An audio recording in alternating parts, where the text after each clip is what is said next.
Shalom saudara-saudaraku yang terkasih di dalam Tuhan Yesus Kristus. Halo, selamat pagi, selamat siang, selamat sore, dan selamat malam. Dimanapun saudara berada dan apapun aktivitas yang saat ini saudara lakukan, saya terlalu percaya bahwa Tuhan Yesus Kristus selalu menyertai dan melindungi saudara sekalian.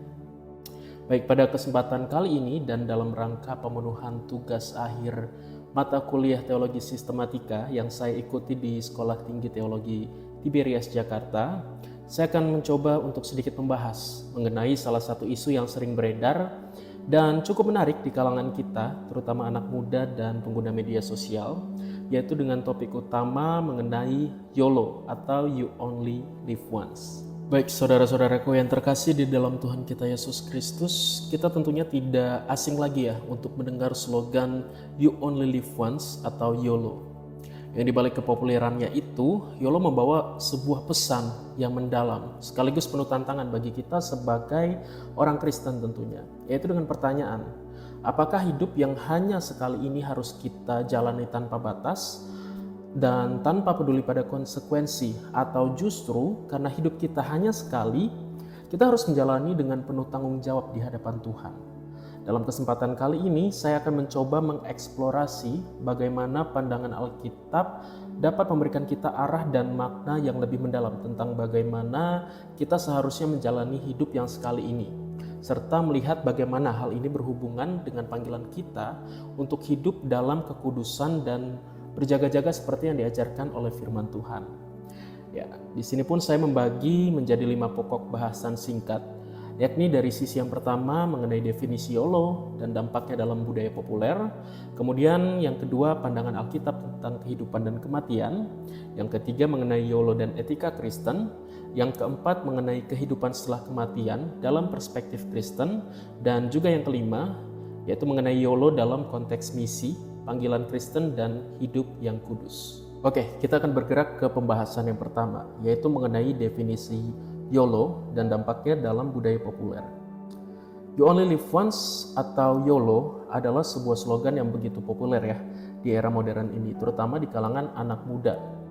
YOLO ini seringkali kalau saya perhatikan diartikan sebagai ajakan untuk mengejar kenikmatan, pengalaman, dan kebebasan tanpa memikirkan dampak jangka panjangnya.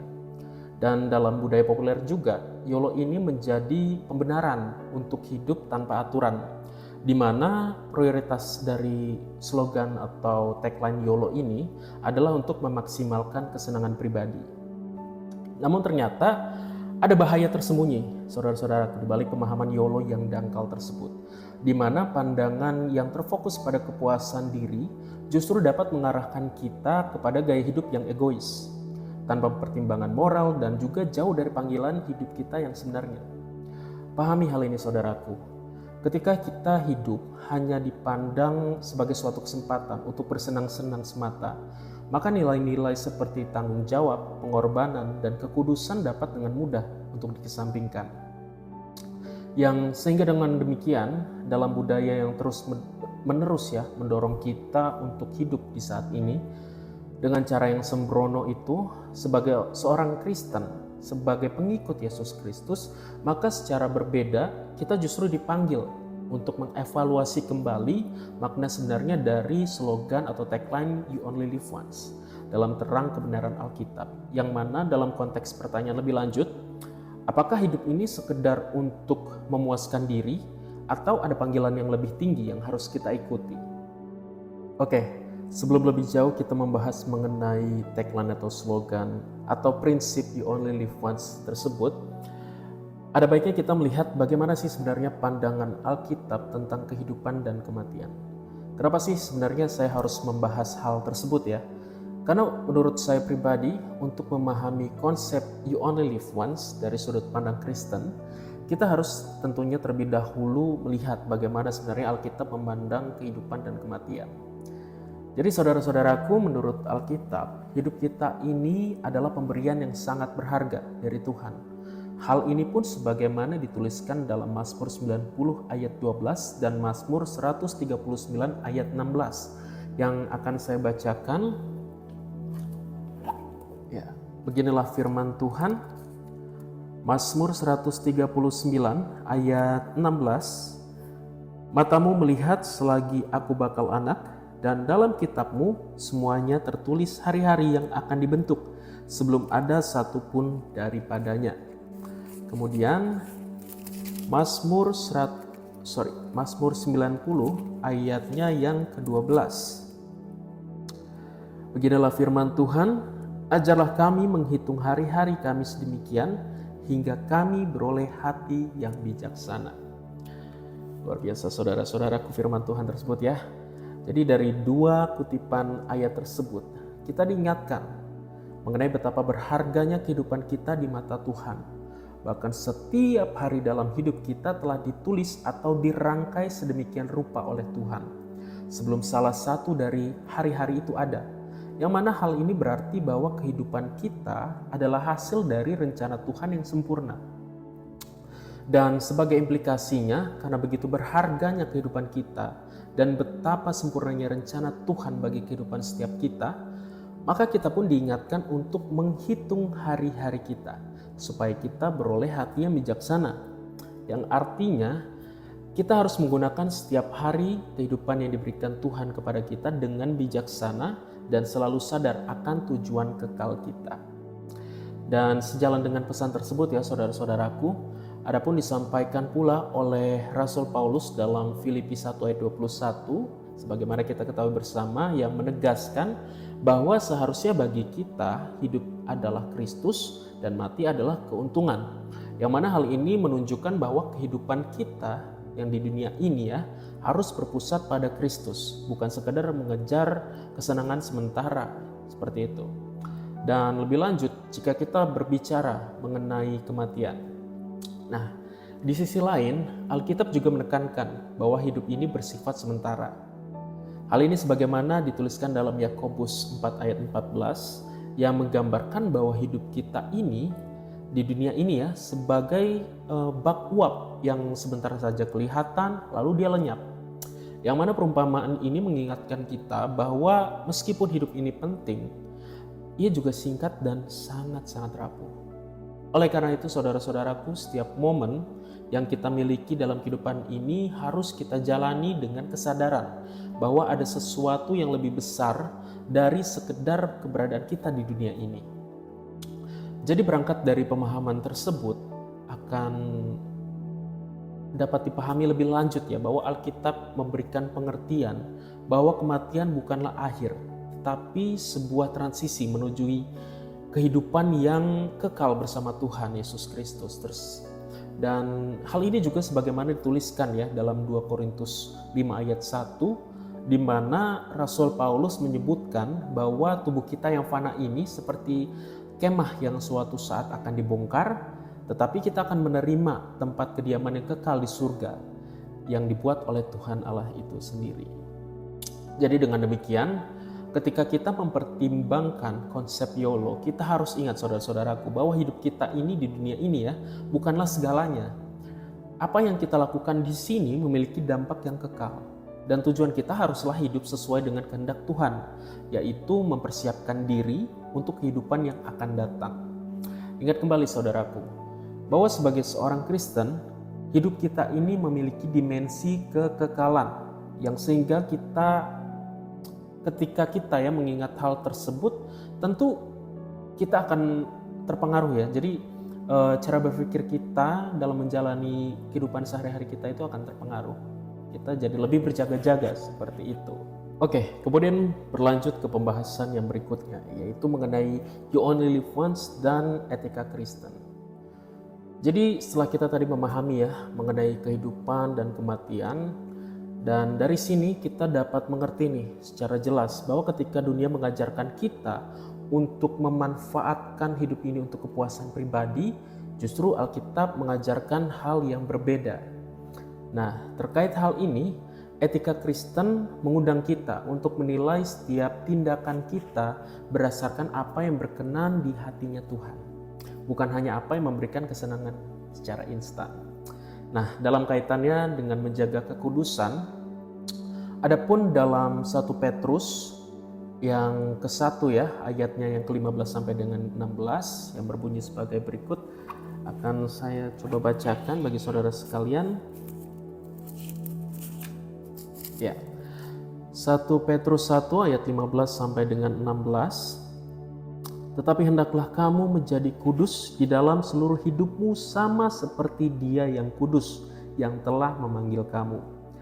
Sebab ada tertulis, kuduslah kamu sebab aku kudus.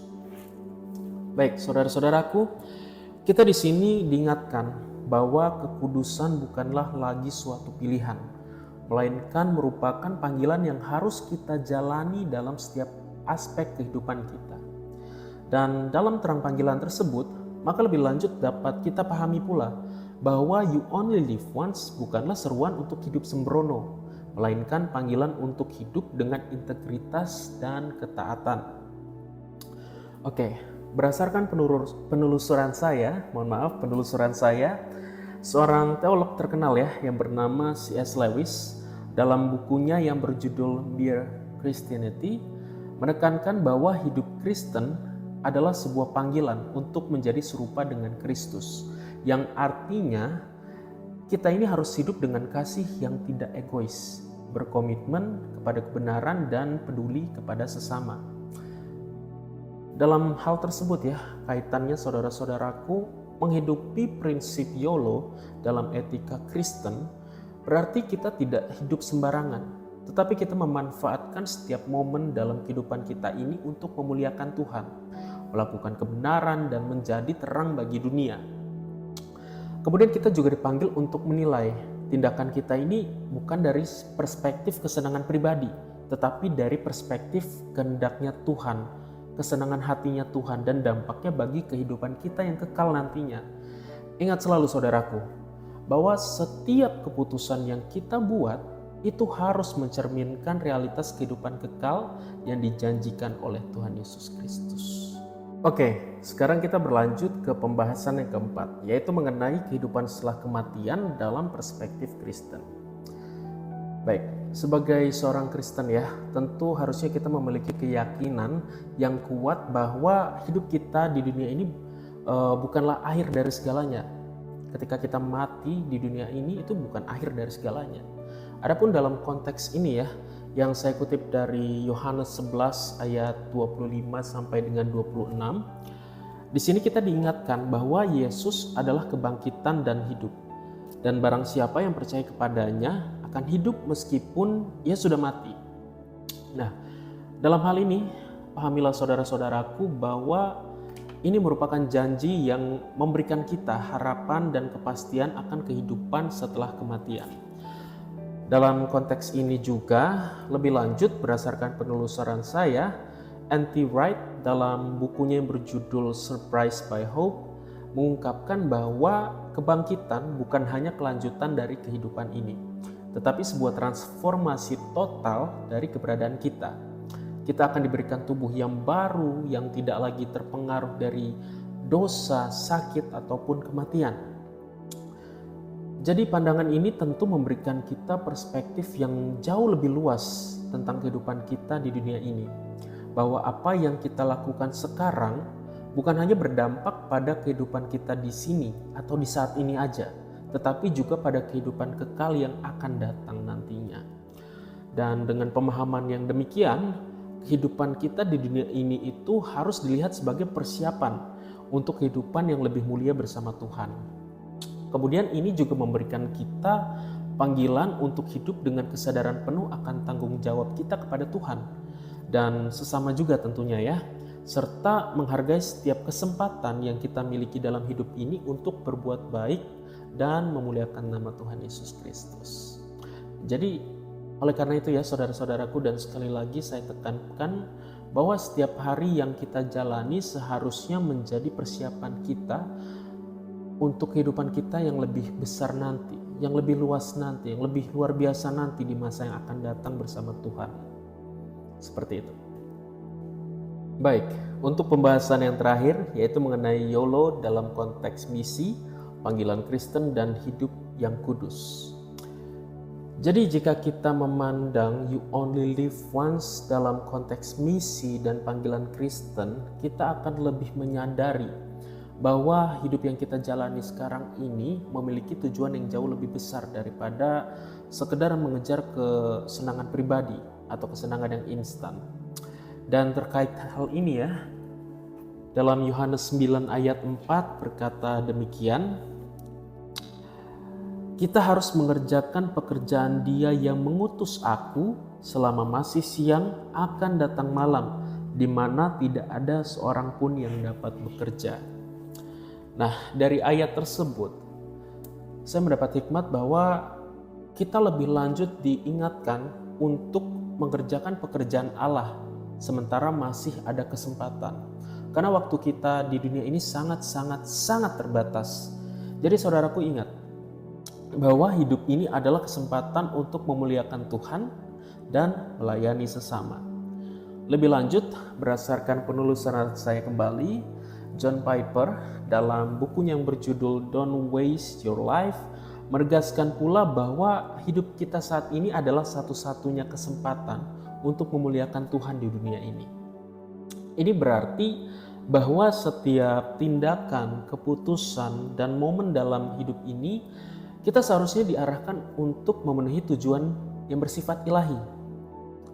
Sehingga demikian semakin tegas nih, bahwa you only live once atau YOLO bukanlah seruan untuk hidup tanpa arah, tetapi panggilan untuk hidup dengan fokus pada misi yang telah Tuhan berikan atau tetapkan kepada kita masing-masing. Dan lebih dari itu, dalam 1 Tesalonika 5 ayat 6 ya, di sini kita diingatkan bahwa kita ini harus hidup untuk berjaga-jaga dan sadar akan waktu yang kita miliki. Dan hidup berjaga-jaga di sini berarti kita harus selalu berusaha untuk hidup sesuai dengan kehendaknya Tuhan, menjaga kekudusan dan mempersiapkan diri untuk perjumpaan dengan Tuhan. Jadi saudara-saudaraku ingat kembali ya, ingat selalu, benar-benar saya ajak saudara-saudara untuk selalu mengingat bahwa hidup kita yang hanya sekali ini adalah kesempatan untuk menghidupi panggilan kita dengan penuh kesadaran akan tanggung jawab kita di hadapan Tuhan. Serta pahami juga saudara-saudaraku bahwa menjaga kekudusan hidup dan berjaga-jaga itu adalah respon kita terhadap kasih karunia yang telah kita terima dari Tuhan. Oke, sebagai penutup ya saudara-saudaraku, ketika kita merenungkan kembali konsep you only live once, maka kita diundang sebagai anak-anak Tuhan ya, kita diundang untuk melihat hidup ini dari perspektif yang lebih dalam dan sifatnya lebih kekal. Di mana hidup kita ini bukan milik kita lagi, bukan milik kita sendiri lagi, tetapi milik Tuhan yang memberikan kita kehidupan dengan tujuan yang sangat-sangat mulia. Dan hal ini sebagaimana dituliskan dalam Efesus 5 ya, ayatnya yang ke-15 sampai dengan 17, di mana dalam hal ini kita dinasihati agar kita ini memiliki hidup atau menjalani kehidupan ini dengan bijaksana, menggunakan waktu dengan baik dan selalu berusaha memahami kehendak Tuhan. Nah, kemudian bisa kita perhatikan ya, bahwa sebagai seorang Kristen, sebagai seorang pengikut Yesus Kristus, kita dipanggil untuk hidup dalam kekudusan dan berjaga-jaga, memastikan bahwa setiap tindakan dan keputusan kita ini mencerminkan panggilan ilahi yang telah Tuhan tetapkan bagi setiap kita.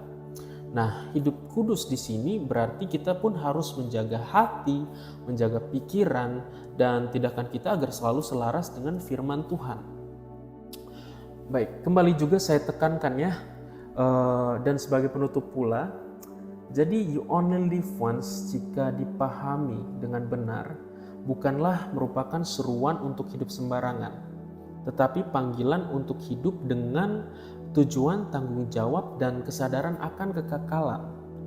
Jadi mari kita manfaatkan hidup yang sekali ini untuk memuliakan nama Tuhan, melayani sesama dan juga menjaga kekudusan hidup kita di hadapan Tuhan. Ingat saudara-saudaraku ya, hidup kita ini kan memang cuma sekali ya, tapi justru karena itu kita harus menggunakannya untuk tujuan yang kekal. Gak apa-apa bersenang-senang, bersenang-senanglah dan nikmati hidup.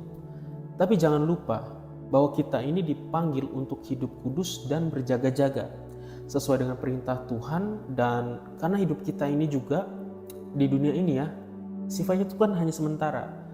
Namun apa yang kita lakukan saat ini selagi kita masih di dunia, itu akan membawa dampak yang kekal sebagaimana telah saya jabarkan sebelumnya.